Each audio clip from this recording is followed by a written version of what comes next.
Adam Back could have pulled it off? I would say 100% yes. He's the perfect candidate. The guy has a PhD in distributed computing systems, which would be the perfect background for building a decentralized computer network.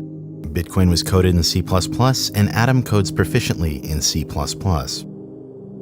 Something we need to consider is that Satoshi Nakamoto is an inventor. He created a new piece of technology. And this guy was filing multiple patents a year up until April of 2005, and then he just disappears until March 2010, which is a full year after Bitcoin was released. I looked through all of the mailing lists that his email was associated to, and he goes dormant from 2007 until 2010. He was also not writing any academic papers during this time.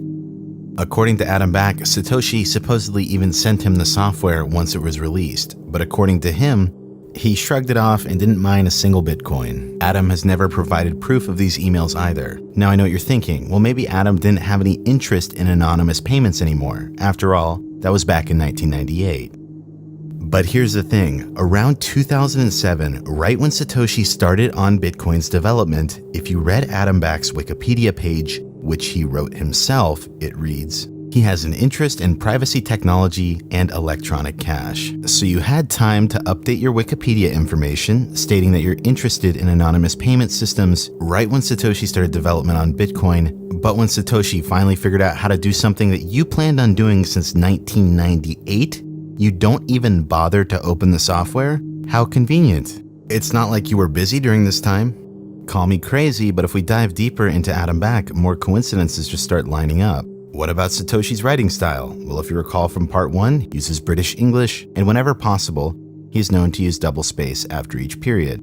Adam Back frequently includes double spacing after each sentence in his various writings, and he's British, so British English is also included. Remember how Satoshi hid a political message inside the Genesis block that references The Times, a UK newspaper? Well, what if I told you Adam Back is known for leaving political messages with compact code? And he grew up in London, where the Times newspaper was distributed. Moving on, not many people know this, but web design wasn't Satoshi's specialty. He actually received help in creating the forums from a guy named Marty Malmy. But if you take a look at the earliest capture of Bitcoin.org when it was done by Satoshi, it's incredibly minimalistic. And if you take a look at cypherspace.org, Adam Back's website, and look at the earliest capture, it looks incredibly similar to Bitcoin in layout. Satoshi Nakamoto also looked up to Hal Finney. Do you know who else looked up to Hal Finney? Adam Back. As I mentioned earlier, there's a large gap in Adam Back's digital footprint, and he reappears on Twitter in 2010. When he resurfaces, he becomes a resident of Malta. Malta is the location you move to if you're about to receive a large amount of money that you don't want to be taxed heavily on. Do you remember from part 1 when Satoshi said, I make this appeal to WikiLeaks not to use Bitcoin? If you dig through Adam Back's 19,000 tweets to the very beginning when he took to Twitter, his first year on the platform was him advocating about the discussion of WikiLeaks. In 2012, he started updating Wikipedia articles about Bitcoin, providing detailed insight into the history of it. But something you should know is that the guy didn't get involved with Bitcoin until April of 2013. Once again, this guy cared enough about Bitcoin's history to update its Wikipedia article, but not enough to mine a single Bitcoin. It's also incredibly interesting that Blockstream and its entire purpose is to hire people to further the development of Bitcoin. The guy has received over $100 million in funding, but here's the thing, he's never once committed a single line of code. How would these investors know the guy's qualified to further the development of Bitcoin if he's never touched the thing? Either these are the world's dumbest investors, or he's Satoshi Nakamoto.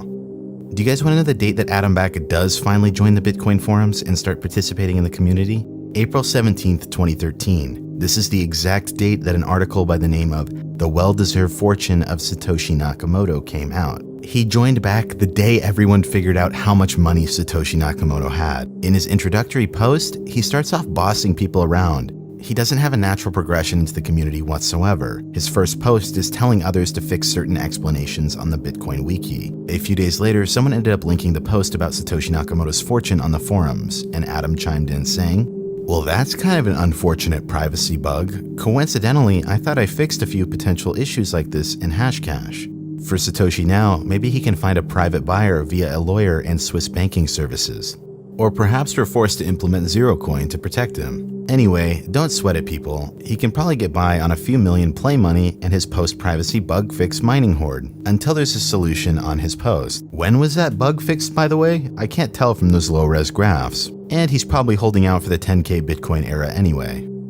Have you ever noticed that we only know about Satoshi's first year of mining? Well, it's incredibly interesting here that Adam Back implies an entirely separate hoard of coins. And the bug fix he's referring to is so incredibly obscure. How would you know about a mining bug fix that was never included in the changelogs in 2010 when you supposedly got to the forum 2 days ago? And the fact that he mentioned these Swiss banking services that are confidential, that might explain why Blockstream shifted gears to profit off the block size being small. We may never know, because Adam Back, just like Blockstream, never wants to make the financial intentions clear. Later on, Adam Back actually wrote to the author of this article and said, "Question for the blog author, when was that bug fixed? What proportion of the 130 mil did he spend or cash? That's just curiosity, and I suppose it seems that you're getting too close. You might want to stop in Nakamoto's interest."